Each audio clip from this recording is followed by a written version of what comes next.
Yo, yo, yo, yo, what's up, all you burner stoners and potheads? This is Weedman420 with the Weedman420 Chronicles. How are all you vipers doing out there, Mrs. Weedman? Mr. Weedman. How the hell are you? Fantastic. I love it. Hey, all you vipers out there in the world. Hopefully you're smoking some big fat doinks while you're listening to the show. Mrs. Weedman and I are about to get normal, but before we do, we got some exciting stuff going on the show today. We're going to be talking about research, science, and health, some political news, international news, and then Mrs. Weedman's going to end it with some cannabis culture. Now, everybody, we're going to get normal with some chocolate blah given to me by the folks over at EarthMed McHenry. I stopped Malawi. in. Malawi? Mhm. Oh, Malawi. Okay, it is Malawi. Okay, Malawi.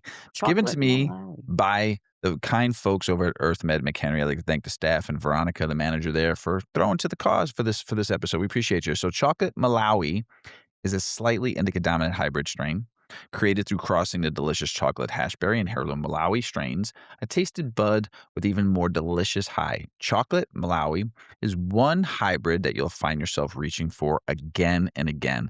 Like its name suggests, chocolate Malawi packs a super sweet and creamy chocolate coffee flavor. It does smell it.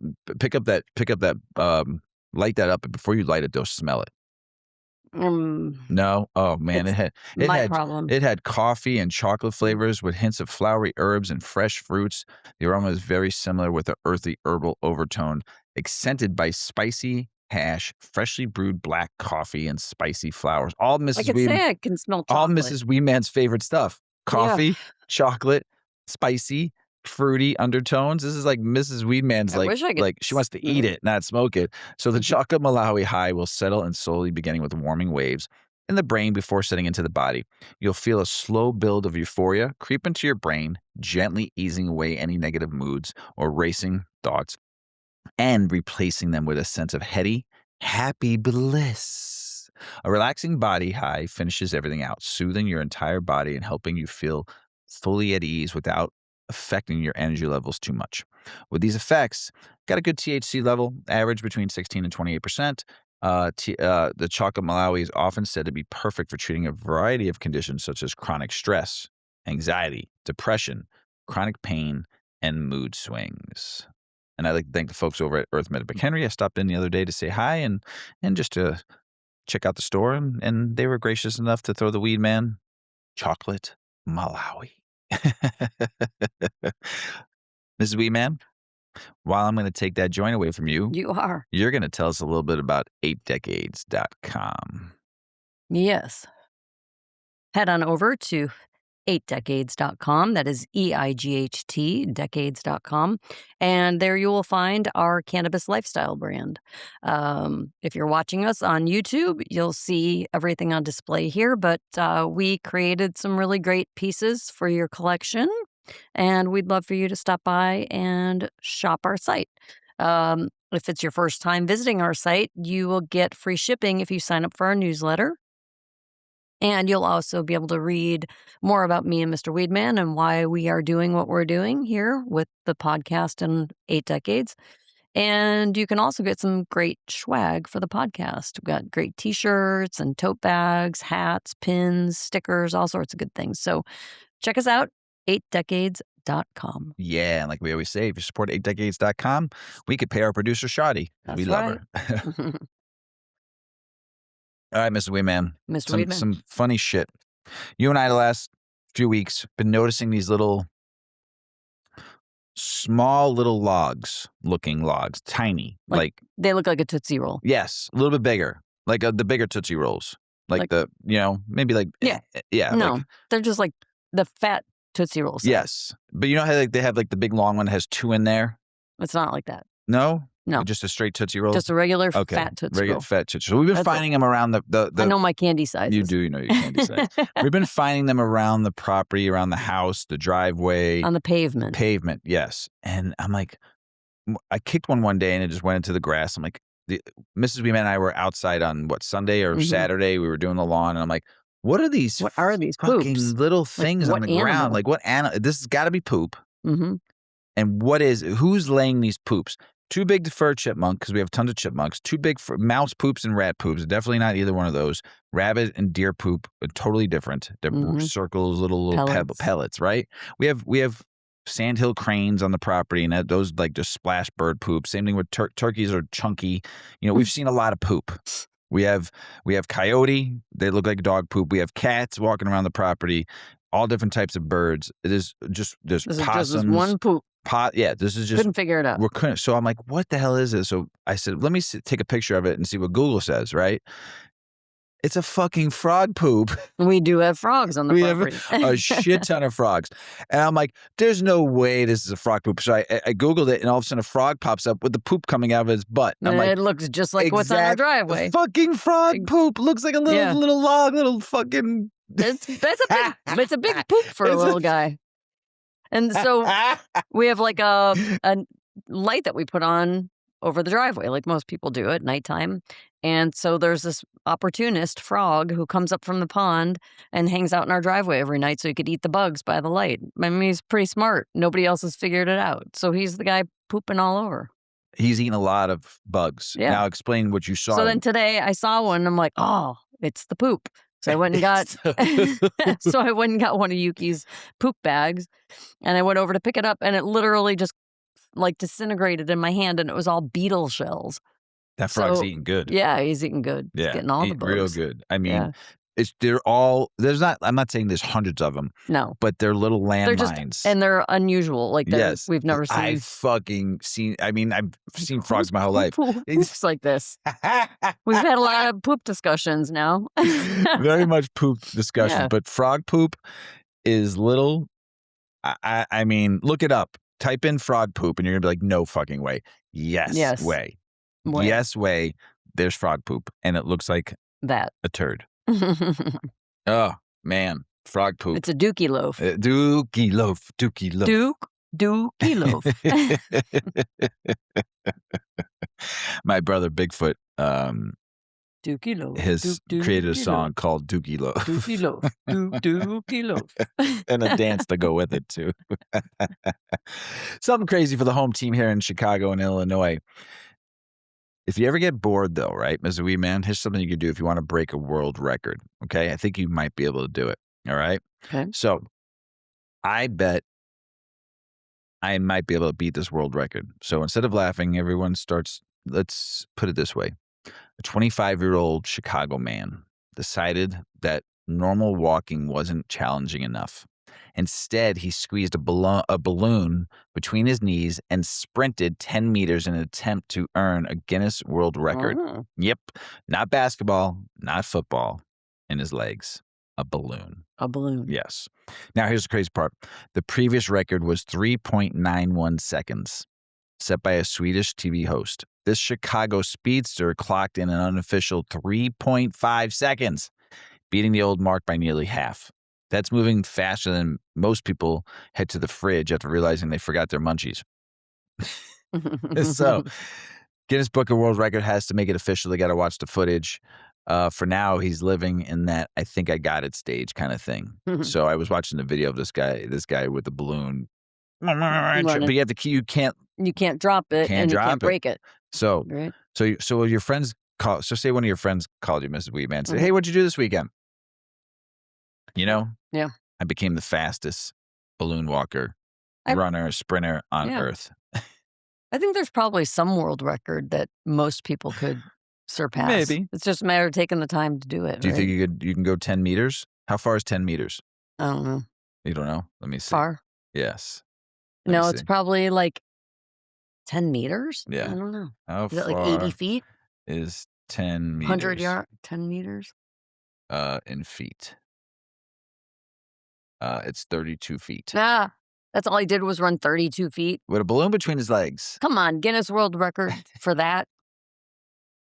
Don't you think they should have to run like a half mile or something? You know how hard that would be to run a half mile? 32 feet? That's the Guinness Book of World Record. That's why it was probably easy for this person to do. He's like, let me find the easiest thing. But he destroyed the record, though, at 3.5 seconds, though. Wow. I mean, good job. 32 feet with a balloon in your legs, and you have to run. So basically, you're just running like on your, like you can't move your upper legs because the balloon will fall out. So basically, you're moving just your knee down to your feet. Right. That's not easy. You're just like, I'll be right back. I got to try some. You're going to, Mrs. Weedman. Mrs. Weedman. But now do it with a balloon. Well, right. I was trying to envision Right. that. So it's hard, right? Yeah. Not moving your upper legs. Yeah, but 32 feet is still bullshit. Sorry, guy. 100 yards or something, 50 yards. Well, 25 yards. 32 feet. 32 feet. Was the Guinness Book of World Record. He beat it. 10 meters. Terrible. I should have known what 10 meters was, 32 feet. Yeah, but, we're pretty bad. We are pretty bad. Sorry, everybody. So remember this, folks out there. Dreams come in all shapes and sizes, right, Mr. Weedman? Sometimes they're just balloon shaped, though. Right? That's now, right. Mrs. Weedman's going to go to the track and practice and try to beat the Guinness Book of World Record. I'll find something. I've thought about this before. Every time I hear of like an kind of off the wall Guinness World Record that's been broken, it's like, I got to pick up one of those books sometime. Or just, they probably have a website. Probably. Just visit it. Find something. Make you famous. Like the most candy eaten in one day. Oh, that's gross. Yeah, I don't want to do an eating contest. No, that'd be gross. No. But then maybe I'd never want to eat candy again. Yeah, but you love candy. Yeah, I'm back to eating candy. Mrs. Weedman I fell off the wagon. Mrs. Weedman took a year, right? I found that this girl creeped into my freaking social media feed. Didn't even ask for her to be there. And she chomps on candy and makes it look like it's the best thing she's ever eaten.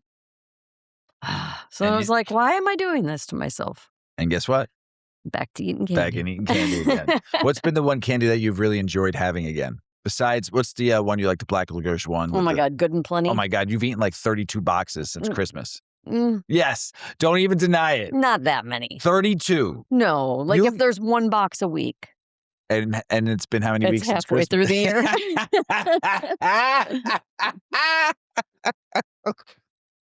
And then, but that's been your go-to candy. Because when you started eating candy again, you were only eating good and plenty. I know, and you're like totally, when you take medications, you're justifying black licorice is good for you. Yeah. The hard candy shell doesn't have food coloring or dyes in it. Yeah, it does. It's total bullshit. And then you went into what? What was then it was, okay, I just had that. The excuse was I ate that first box because it was a gift. Right. What's the big deal? It's the holidays. Indulge. Just when you thought you were out. And then I was like, good, I'm going to step out. In. Yeah. And then it was, I'll get a bag of healthy candy. And then it was, I'll get another box of Good and Plenty. And I'll get another box of Good and Plenty. And then it was like, I can just try. Like, what difference does it make now? I'll eat some other candy. Oh, you've been eating candy. I've been eating Mrs. Weedman, like a couple of days before 4th of July, fish. we got a bag of, and I don't eat a lot of candy. I do here and there, but I like fruit snacks better than candy. And so Mrs. Weedman bought some taffy, saltwater taffy from the grocery. It's so good. Red, white, and blue. Blueberry, cherry, vanilla. And you've gone through Sweets brand. You've gone through a lot, though. Superior, like it is good saltwater candy. You've gone through a lot. How much have you said you've gone through that bag? Well, I poured the bag out into a glass jar, candy jar with a lid, because it looked pretty for the 4th of July. Threw some Italian, like sour lemon hard candies in there, like cute little summer thing. And then it was a dip here and a dip there and a dip there. And then then I find myself like sneaking, like trying to take the lid off really quietly. And then, of course, I drop it, right? And you did drop it the other day. Because I'm trying to sneak candy. That's what you were trying to do? You were trying to I'm the only one in the fucking house and you don't give a fuck. You know what candy you want. It's just my own problem. I heard it too because I was doing something. I'm like, she just drops it. And I heard you go, oh shit, or oh damn it. It didn't break though, the top. That's nice. So that's what you were doing. You were sneaking. After I probably was in the cabinet eating lemon heads or bottle caps. I'm fucking dying right now. You were literally sneaking candy out of the candy jar. And maybe a piece of chocolate. Oh my God. I'm fucking sweating. I got a problem. I apparently have a guilty conscience about it. Oh my God, I gotta get the show started or else I'm not gonna make him a heart attack. I'm coming for you, Edith. Old Sanford and Son reference there. If you don't know if you're a little younger, watch Sanford and Son. It was amazing, amazing. Red Fox, one of the best comedians of all time. Oh, so good. So, oh, my cheeks are hurting. Oh, my flush now. Let me cool off a little bit before we get started. All right, ready to get the show started? Let's do it. Let's do this. Legalizing marijuana reduces personal bankruptcy rates as arrests decline. The study shows, and the source was Marijuana Moment, reporting on a new study published in Finance Research Letters. So, all right, everyone. This research isn't about THC, terpenes, or the latest strain. It's about your wallet. Researchers wanted to know whether legalizing recreational cannabis affects people's financial lives. Surprisingly, the answer appears to be yes. The study looked at data from every U.S. state between 2001 and 2024 and found that states with legal recreational cannabis experienced lower, everybody ready? Lower personal bankruptcy rates after legalization.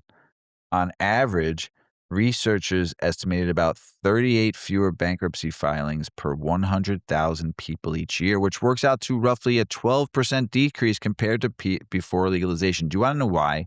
This is just a little bit. Because you just go buy weed and you stay home and you chill out. And you sneak candy out of the candy dish and drop the dish like Mrs. Weedman did. Now, before anyone says, see, weed makes you rich. That's not what the study is saying. The researchers aren't claiming cannabis magically pays your bills or turns everyone into a financial gurus. Instead, they point to something much practical. When cannabis becomes legal, arrests for simple possessions drop dramatically. In fact, the study found marijuana arrests fell by an average of 87% in legalized states. Fewer arrests mean fewer fines, fewer attorney fees, fewer court costs, and fewer people dealing with long-term employment problems that can come from having a criminal record. Those are expensive financial hits that can push families already living paycheck to paycheck over the edge. Think about it like this. Imagine your car breaks down, your rent is due, and then you suddenly have to pay thousands of dollars in legal expenses because you got caught with a little cannabis. For many people, that's enough to start a financial domino effect that ends in bankruptcy. Legalization removes a lot of those costs for adults who are following state law. Another interesting finding was that the biggest financial improvements showed up in states that already had relatively strong economies, places with lower unemployment, higher household incomes. Researchers think legalization helps everywhere, but communities with more economic stability may be in a better position to take advantage of those savings. So what does this mean for all of us? It reminds us that cannabis policy isn't just about whether people can legally light up. It also affects jobs, court systems, family finances, and economic opportunity. Every arrest that avoided can mean one less family facing legal bills, lost wages, or damaged career. Of course, this is one study and it doesn't prove legalization alone fixes financial hardships.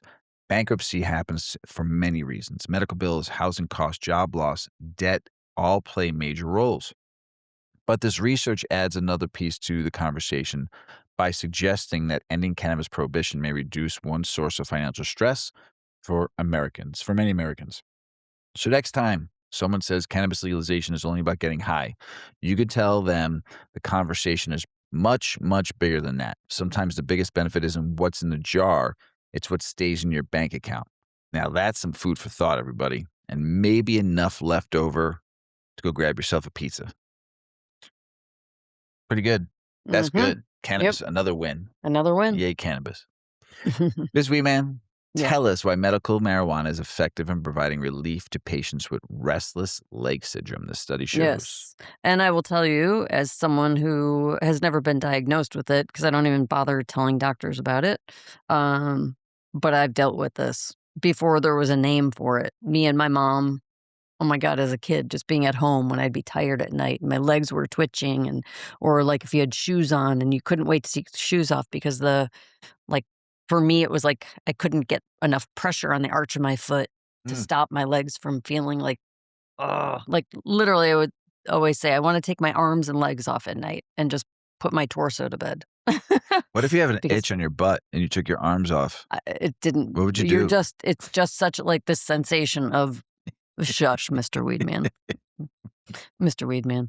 Well, anyway, now that there's a name for this condition and there's medications and things I believe that you can take for it. But this is interesting about cannabis, and maybe another reason why cannabis is so helpful for me for going to bed. Because if I'm sitting on the couch, my body tells me when I need to go to bed because I'll start I can't sit still. I'm fidgeting my legs. Yeah, but sometimes you wait about an hour before you actually really should I think I can get through it. I can push through. No, it's like you just have to go to sleep. Yep. Yeah. So anyway, I thought this was a really interesting study because it looks at this condition that doesn't get talked about much, restless leg syndrome, or RLS. It's a neurological disorder that creates an overwhelming urge to move your legs, especially at night, making it incredibly difficult for people to sit still, fall asleep, or stay asleep. Researchers found 18 patients with treatment-resistant RLS who used a balanced THC CBD cannabis extract over 3 months. The results were encouraging. About 1/3 of the participants experienced at least a 50% reduction in their RLS symptoms, and many reported meaningful improvements in their sleep quality. One of the biggest findings was that participants spent significantly less time awake after initially falling asleep, even though the total amount of sleep they got didn't change much. The treatment was generally well tolerated, with no serious adverse effects reported. Researchers say these early results suggest cannabis-based medicine could be another option for patients whose symptoms don't respond to conventional medications.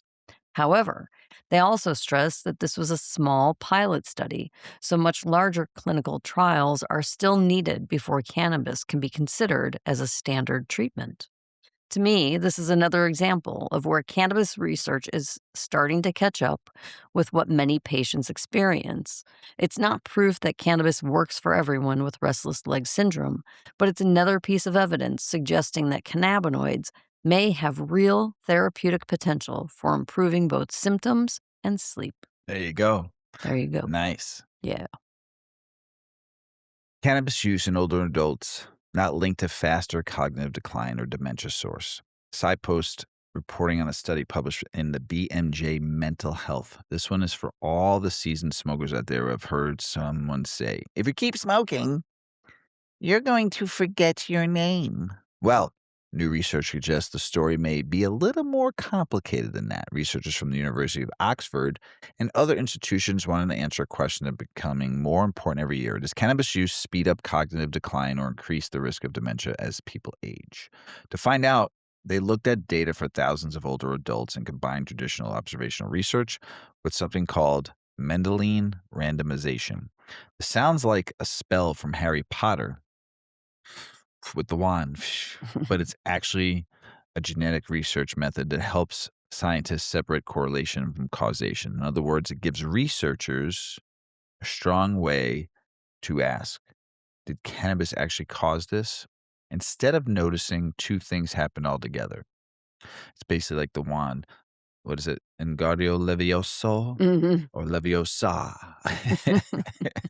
The results were pretty interesting.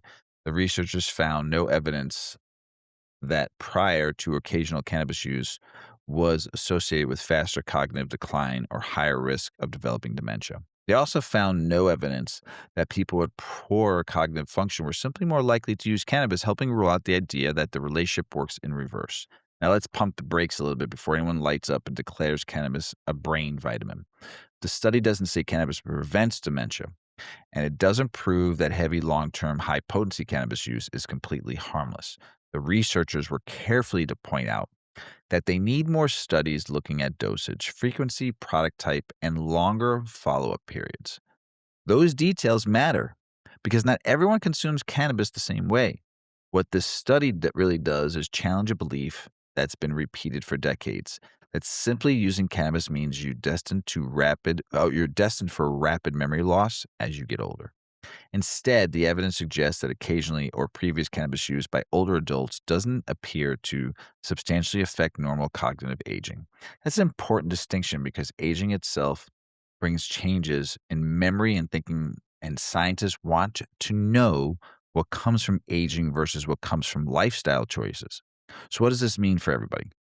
If you're an older adult who uses cannabis responsibly, the research may offer some reassurance that your occasional use or moderation use isn't automatically putting you on the fast track to dementia, but it also reinforces something we've talked about before. Moderation matters. Right, Mrs. Weedman? Always. Always. Everyone's body is different, and cannabis should never replace conversation with your healthcare provider, especially if you have other medical conditions or take prescription medications. The biggest takeaway is that cannabis research is becoming more sophisticated. Instead of relying on outdated assumptions, scientists are using larger data sets, better research methods to answer questions that millions of people have been thinking or asking for years. So the next time someone says, smoking weed is going to make you lose your mind, you can tell them that the latest research says it's not that simple. Science keeps evolving, and that's why we keep on following it. Take care of your brain, keep learning new things, and remember the best thing to forget is where you hid the snacks, not where you parked the car. So true. Ms. Weedman? Yeah. Tell us how there's now multi-generational cannabis households. Tell us about it, Ms. Weedman. This is like a real, mellow you out. Oh, it said it's going to mellow you out a little bit, but you'll still be able to function. Like a turd. Oh, yeah. I'm very slow motion. It's a very nice high. Yeah. It's very smooth. Tasted very well. It's very nice. If you can find chocolate Malawi, I suggest you try it. It's very good. Nice. And I know they had it at Earth Med McHenry because that's where they gave it to me from. Yeah. Here's a little bit of history repeating itself. We're starting to see more multi-generational households. So the old 2-flat, 3-flat where grandma, mom and dad, and one of the married kids is living in the basement, or it's in one house now. You're just seeing grandma's moving in with mom and dad or whatever. There's multi-generations. It's a thing. And when we see economies not as strong, we tend to see more multi-generational housing. So here is an interesting thing. We've got legalized cannabis. Now you've got multiple generations and you've got weed. And how do you handle that, right? How do you handle that under one roof? Tell me, Ms. Weedman. This article isn't really about cannabis itself. It's about the conversations that come with it as more multi-generational families are living under one roof. With rising housing costs, inflation, and student debt, multi-generational households have become much more common. And that means people with very different views on cannabis are sharing the same space. One point I found interesting is how each generation tends to use cannabis differently. Many Gen Z consumers see it as a social alternative to alcohol or a way to unwind after work or school. Baby boomers are more commonly using it for chronic pain, arthritis, inflammation, and sleep issues, while Gen X often falls somewhere in the middle, using it for both wellness and recreation. The article emphasizes that respect and communication go a long way. It recommends setting household expectations just like you would with alcohol, deciding where cannabis can be consumed, keeping products securely stored, especially edibles, and being mindful of odors if other family members don't enjoy the smell. It also reminds consumers not to pressure others to use cannabis and to remember that today's legal products are often much more potent than what many older adults experienced decades ago. To me, this is just another sign of how normalized cannabis has become. The conversation isn't just about legalization anymore. It's about learning how to live together respectfully when different generations have different experiences and expectations surrounding the plant. Hey, Ma, you want to go smoke a J with me? Yeah. I mean, I lived in, a house where my dad smoked. We lived when we You were living multi-generational. Oh, yeah. We had my aunt in one part, my grandma and grandfather, and we lived in the basement. And my dad smoked, my aunt smoked. My grandpa didn't smoke, but they didn't care because they smelled it go. I mean, it was the 70s and 80s. So, right. Everyone was smoking weed back then in our neighborhood anyway. And so we lived in a three flat kind of house, wherever we lived until we moved to Florida. But yeah, that's how in the Bronx, New York, there was a lot of multi-generational families. You had the grandparents owned the home and then one of the kids stayed, or they had, my great grandmother was like that. Apartment downstairs, her house, and then a house upstairs, and then one of her kids, same thing. Boom, boom, boom, three flats. It was crazy, but that's how we lived. It's a good way to live. Yeah. Yeah, it was great. Everyone shared the mortgage and payments and share the stuff. Yeah, mortgage. everything was cheaper. Yeah, Yeah. support each other, share meals. Yeah, it was Yeah. great. Parties were great too. Yeah. Political, state, and business news. A growing number of leaders from both the hemp and marijuana industries are calling for a unified federal regulatory framework instead of competing against each other. They argue that consistent safety standards, consumer protections, and fair rules would support farmers, businesses, and public health while eliminating confusion in the marketplace. Turns out the best strain might be cooperation. Maryland is finally seeing more social equity cannabis dispensaries open the doors after delays slowed the rollout following adult use legalization. State officials say the new businesses are helping fulfill promises to create opportunities for communities most affected by the past cannabis enforcement while expanding access for consumers. Pennsylvania's latest efforts to legalize adult use cannabis appears stalled once again after lawmakers failed to reach an agreement before a legislative decline. While supporters remain optimistic, legalization is likely postponed until a future session, leaving neighboring states to continue collecting cannabis tax revenue. More New Jersey cannabis consumers are choosing live rosin over traditional concentrates after demand grows for solventless products. Produced using only ice water, heat, and pressure, live rosin is gaining popularity among consumers looking for cleaner extraction methods and fuller terpene profiles. Sometimes the cleanest dab leaves the biggest impression, which we smoked on the show last one. Yeah. Oh, we've been smoking that all week. Thank you, Wolfman. It was good. California's top cannabis regulators say local bans on legal cultivation continues fueling the illicit market. State data shows nearly any and all illegal grow busts occur in counties that prohibit licensed cultivations. Suggested limited legal access creates more opportunities for unlicensed operations to thrive. Nature heats up a vacuum, and apparently so does the black market. Federal investigation arrests workers at a Seminole area cannabis operation after alleging illegal pesticide smuggling and unsafe chemical use. Authorities say the investigation focused on banned agricultural products that may pose health and environmental risk, highlighting ongoing enforcement efforts aimed at protecting consumers and legal operators. Idaho proposed medical cannabis initiative failed to gather enough verified signatures to qualify for the November ballot. Come on, Idaho. New York's health officials released a public safety guide after emergency room visits linked to cannabis increased, particularly among accidental edible exposures and overconsumption. Officials encourage consumers to start with low doses, store products securely, and read labels before consuming. Remember, you can always eat more, but you can't uneat that gummy. South Carolina's veterans and advocates continue urging lawmakers to seriously consider medical cannabis legislation, arguing veterans deserve additional treatment options for chronic pain, PTSD, and other services-related conditions. Supporters say the conversation is focused on healthcare choices rather than political divisions. Our veterans fought for us. Now they're asking to be heard. Damn right they are. Congressional researchers outlined several options lawmakers could consider after a recent Supreme Court ruling raised new questions about the federal firearm prohibition for marijuana users. Possible approaches range from maintaining current law to revising how cannabis use is treated under federal regulations. The publisher of High Times has launched the Josh Kelsman Foundation with a $2.2 million endowment to support charitable causes focused on community improvement, education, and social impact. The initiative reflects the growing trend of cannabis industry leaders investing back into the communities that serve. Now, that's putting some green back where it belongs. Passing that joint over to you, Mrs. Weedman. Yeah, I've got some more political, state, and business news, starting with California, where they continue battling a massive illegal cannabis market despite years of legalization. Experts say high taxes, strict regulations, and local bans on licensed businesses have allowed unlicensed operators to keep thriving, making it harder for legal companies to compete and consumers to know exactly what they're buying. A Republican U.S. senator says hemp-derived THC products could become one of the rare issues that brings lawmakers from both parties together. Rather than banning the products outright, supporters are discussing regulations focused on age limits, product testing, labeling, and consumer safety. Hey, how about that? Some common sense discussions are happening.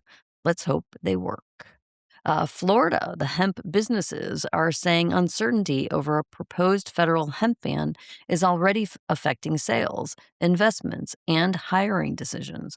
Many owners worry the lack of clear rules is making it difficult to plan for the future, even before Congress makes a final decision.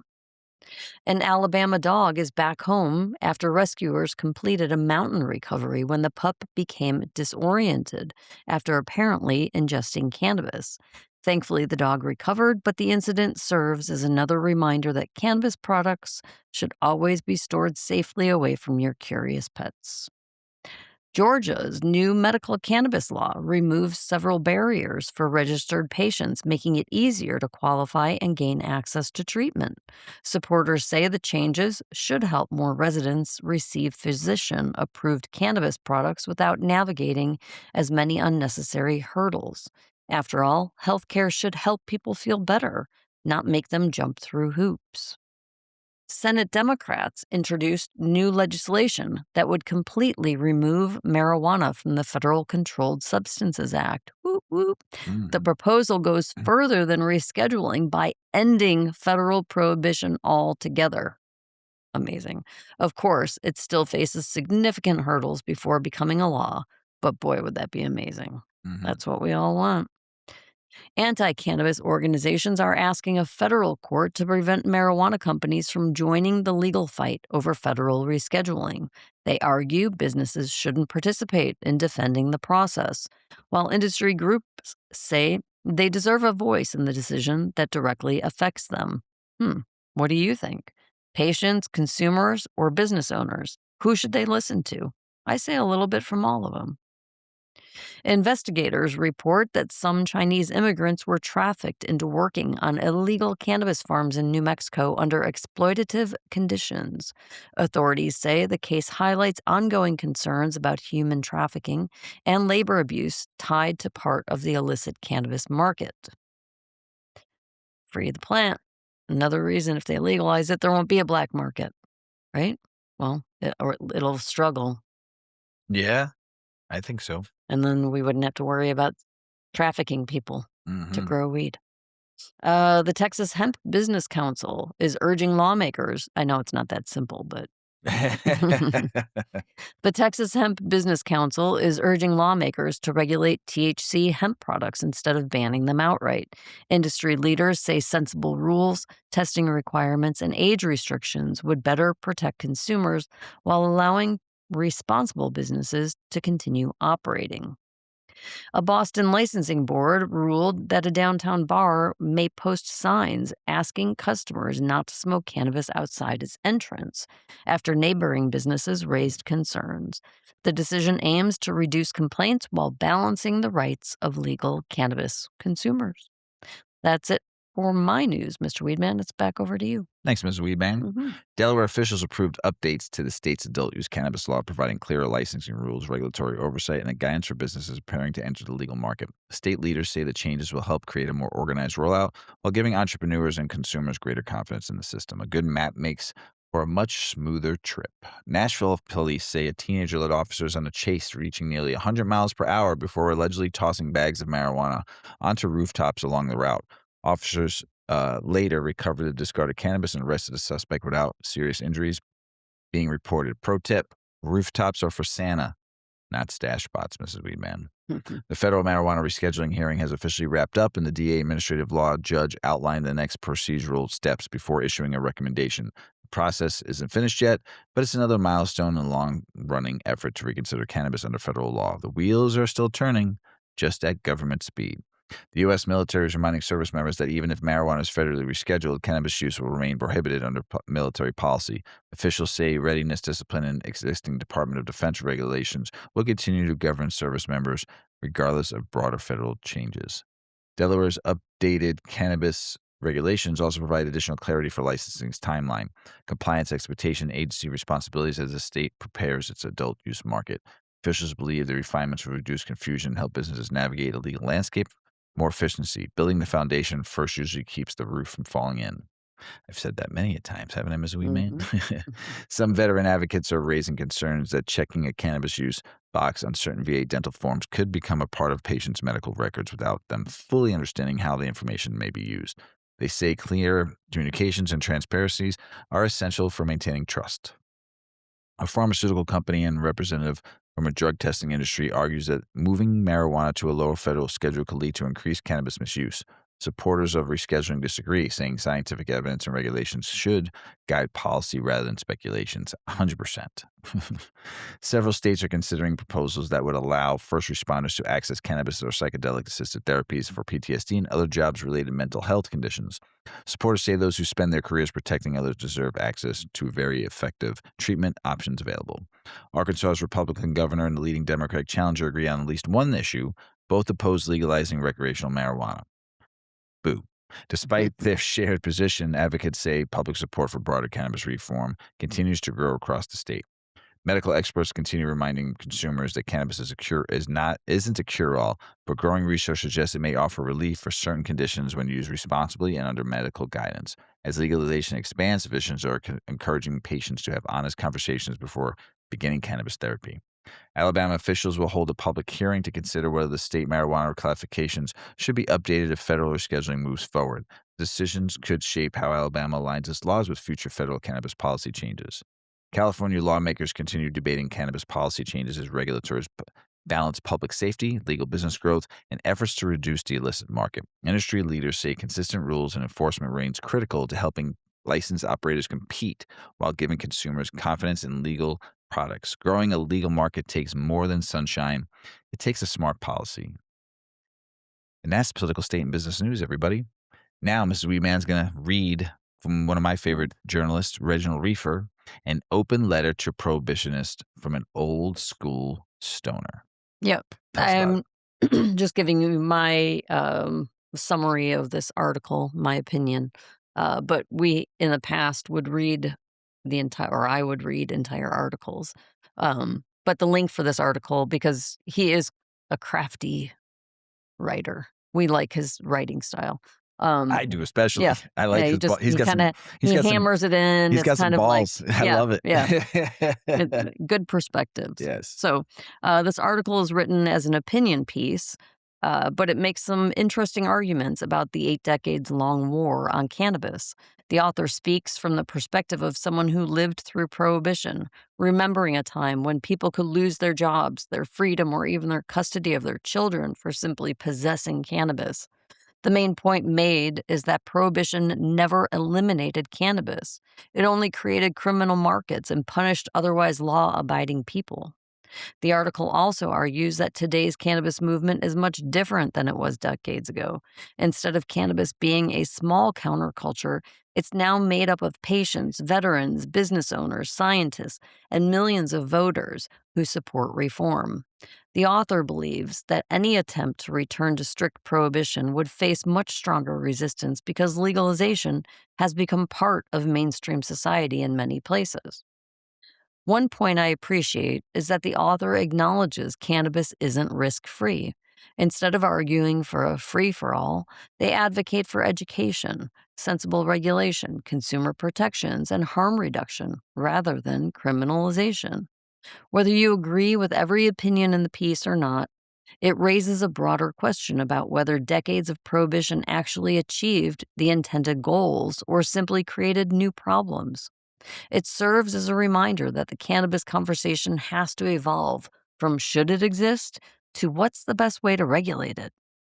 Because that's really what it comes down to. Mm-hmm. Yep. That's it. That's it? That's all. Well, you need to read his... read his piece. There will be a link in the like the show details. Yep. And the references and stuff. So, international news.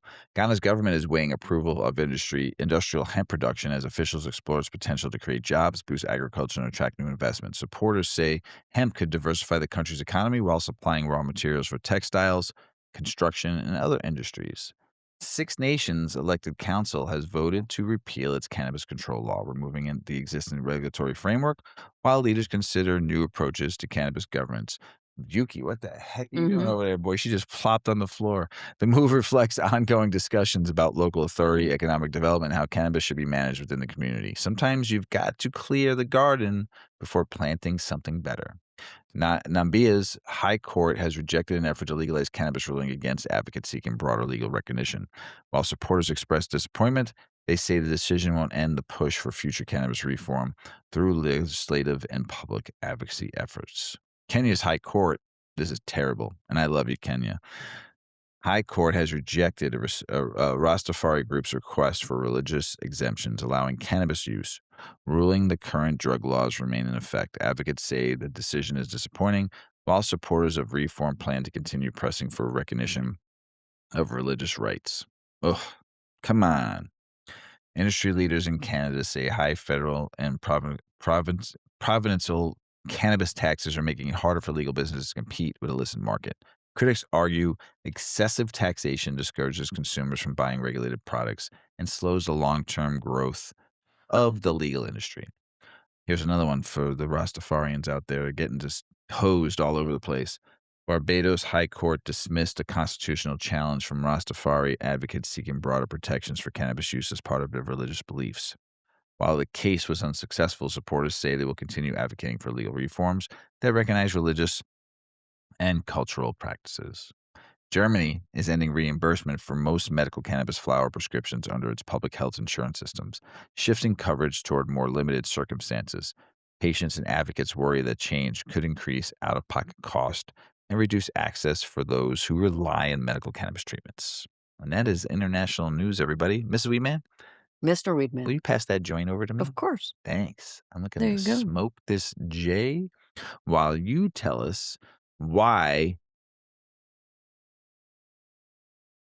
moms, right, out there are stopping apologizing for being a cannabis mom. Yep. Tell us about it, Ms. Yeah. Weedman. This article is a personal story, but I think it speaks to a much bigger issue, the stigma that still surrounds moms who choose to use cannabis responsibly. The author talks about years of feeling like she had to hide that part of her life because society often treated moms who use cannabis very differently than ones who enjoy a glass of wine after a long day. She explains that cannabis isn't about escaping her responsibilities. Instead, she uses it to help manage pain, stress, and the everyday demands of balancing work, family, and motherhood. Her message is that responsible cannabis use doesn't automatically make someone a bad parent, and that good parenting should be judged by how you care for your children, not by outdated stereotypes about the plant. Yeah. Yeah. What I took away from this article is that the conversation around cannabis is continuing to evolve. More parents are speaking openly about responsible adult use while emphasizing safe storage, keeping cannabis away from the children, and not consuming it in situations where it could affect their ability to parent. Whether people agree or because that's how everybody parents regarding alcohol, right? Okay. Every Friday, it's like, okay. Whether people agree or disagree, stories like this are helping challenge old assumptions and encouraging more honest conversations about cannabis, parenting, and the double standard that still exists. And that's why I didn't really consume hardly, like if we were out socially together, I would consume when the kids were young. But if you were at work, I wasn't consuming at home because if something happened, then, I'm just the stoner mom and it's, my fault. Right. So, people just that's how it was. But all the other moms could say, oh my God, I can't wait to go have a glass of wine. And that could be, before dinner every day. Yeah. And not that's just okay. one glass. And they're driving kids around and picking them up from practice. Oh, yes. It's all okay. Yep. But not this. Well, I think it is shifting because moms now, the younger generation of moms, have pretty much been parenting in a legal space. Yep. So the conversation in Illinois, anyway, I'm sure has changed in some areas, right? I would think. Oh, yeah. Yeah. I mean, we hear now that like moms are taking microdosing mints with them to soccer during the games, day, and and all passing the mints around, and, or going to parties now and they're not drinking, they're cannabis parties. they're they're having getting cannabis mocktails. And, stuff like that, making it a little bit fun and a little bit different, and not feeling like shit the next day and having to deal with those fucking kids on a hangover. Yeah, on a hangover. Oh, no mercy there. No, none. There's no mercy. Deal with it. Yep. You both of it. As Ma 420, kid and the hangover. Yeah, as Ma 420 used to say to me all the time, and still does. You want to play, you're gonna pay. And she was damn right. Oh well, Miss Weedman. Mr. Weedman. That's the end of the show. Yeah. You got anything else to say before we go? Have a great week, everybody. There's not, it's kind of quiet right now. Soccer just ended. Yeah, Spain. Go Spain. Spain taking it this year. Yeah. Mm-hmm. So anyway, have a great week, everybody. Go get high, would you? Have some fun, right? Hey, everybody out there, we love you. Go live some life. Go enjoy it. If you have nice weather right now, like today was the first time in Illinois that we didn't have a heat wave. It was beautiful. It was 80 degrees today. Slight breeze coming out of the west. Dry air. Dry as dry can be. And it's gonna be nice. It's gonna be like this for the rest of until Sunday, then it's gonna get back to the heat dome again. But we got a little bit of a reprieve, a little bit of break. It's been kind of nice today. I woke up not sweating. It was great. And yeah, it's just go enjoy, have some fun, and just fuck it all. Just fuck it all. Fuck it all. Fuck it all. You know? Just get up and say, you know what? Today, fuck it. It's Friday's. Fuck it. Friday's coming up soon, everybody. Right? We launched this show on Thursday. Friday's coming up. Why don't you go out there and just have a fuck off Friday? Just go fuck off. Call in sick. Call in sick and go just enjoy go the fuck day. off. Or take a half a day. Get in the car. Roll down the windows and just take a drive. Just say fuck off Friday, everybody, and go have some fun. Go down a road you never went down before. Man, I've been reading a lot lately just about like the one thing I wish, probably the most important thing in all of our lives is time. Health being number 2. Time goes by so quick. And if you just the older you get, the faster it goes. We were talking to a couple of retired folk. We went to a wedding on Friday last week, and we were talking to a couple of people that were in their early 60s, just retired. And I'm like, how's retirement treating you? I love it. That's what I heard from both of them. I love it. It is amazing. I don't have to get up for anybody. I don't get up to an alarm clock anymore. I get up when I want. I eat what I want. I do what I want. And I go to bed when I want. And I'm just like, I'm so I want to just say fuck you, basically. In the nicest way. Yes, in the nicest way. Like I wish I could be you. I just said to him, I'm proud of you. Because you get to go roll over instead of roll out. Is one day I wish to happen, But seeing a lot of these folks our age that are a little older than us now that we've known are retiring, and you just hear it, it's just like, it's wonderful. Because people always say, what are you going to do when you retire? You're just going to play golf every day and do nothing? Be like, yeah. Yeah. And it won't get boring. Because people are like, oh, you get bored when you retire. You don't know what to do with yourself. Motherfucker, yes, I do. It ain't going to be going to work. Sleep when I want to sleep. Yes. Play when I want to play. Travel when I want to travel. Yeah, get stuck in traffic like all of us knuckleheads now, driving through Chicago at rush hour. Oh, I cannot wait till that day comes, and I don't have to get up for anybody anymore except for me, Inc., and Mrs. Weedman. So, but yeah, go out there and just say, this week, I'm going to have a fuck off Friday and go enjoy some life and have some fun. Because you want to know why, everybody? Life's too damn short to give a damn. I love you out there. As Paulie always says, smoke smart, puff, puff, and away. Puff, puff, pass. Check out our cannabis lifestyle brand online at 8decades.com. Our custom smokes and accessories are perfect for your coffee table, bedroom nightstand, or kitchen counter. They're designed for you to show them off. The Canna community is also loving our hemp and cotton blend t-shirts, sweatshirts, scarves, and hats, finished off with our 8 Decades logo. We've got some awesome long-lasting goods that will be your favorite for years to come. 8 Decades, because a 9th decade of cannabis prohibition isn't acceptable.